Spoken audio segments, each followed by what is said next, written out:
TV.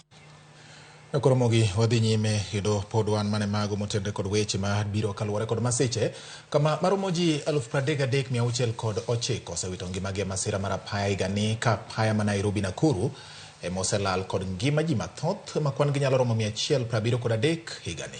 Moya kod duol mochung' rito ngima ji apaya NTSA mano bago nyasi mar jiwo yore makedo gi masira mag apaya pachoka. Jafwambo marwa Judith Omondi miyo ler mathoth ewi wachni. Jumapil mar adek mar dwe mar 11 higa ka higa piny Kenya bedo kod nyasi mar paro ji mane oyudo masiche mag apaya kendo keto okenge mag chano duoko go masiche gi piny. Kawuono nyasi gi ne obagi counties ma opogore kama oting'o Kisumu, Nakuru, Mombasa ikinde mamoko. Ayudo accident e kamara 2017 tarik 19 dwe mar adek kanye manalal e lweta be kanye matienda neno turie boyudo chumbe.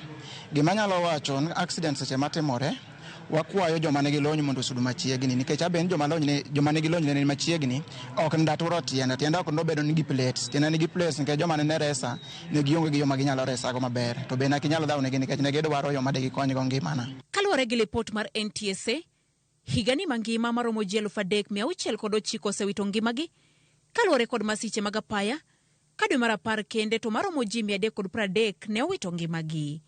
Kaunti ma Nairobi ma otelo kod thoe mikelo kod masiche mag apaya gi 53 mag masiche duto ma osetimore pachoka ka iluwe kod Kiambu.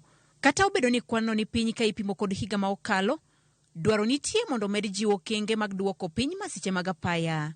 Kaunti ma Kisumu kama bende ne obagi e nyasino, riwruok mar jorimba pi koko ne owinjo duoknegi nengo mar tiegruok piny mondo mi ji owe luwo yore mamoko e timo puonjruok e riembo. Batanyalo kwayo maybe driving schools mondo punguza nwa bei mar fee mwachuli schools mondo at least kagi nyalo punguza to 50% nyalo konyowa. Then NTSA be examination like NYS training nwadhi gidwaro nwadhi timo examination kata test wakwan mondo gitimwa test no nikech kata kawuono we worked and we partner kodgi no to moyo mano akwayo ni jo boda te ka NTSA nyalo understand wa to train wa nono examination. Kisumu apeini ma NTSA oyango kaka kuonde mathoth ne jowuoth yudie masira mag apaya gin Fort Tenan, Muhoroni Road, kachiel kod Katito, Sondu Road. Wang'eyo ni wasetimo mapping gi County Transport and Safety Committee where I'm the chair ni mwaneno ni kuonde ma waluongo ni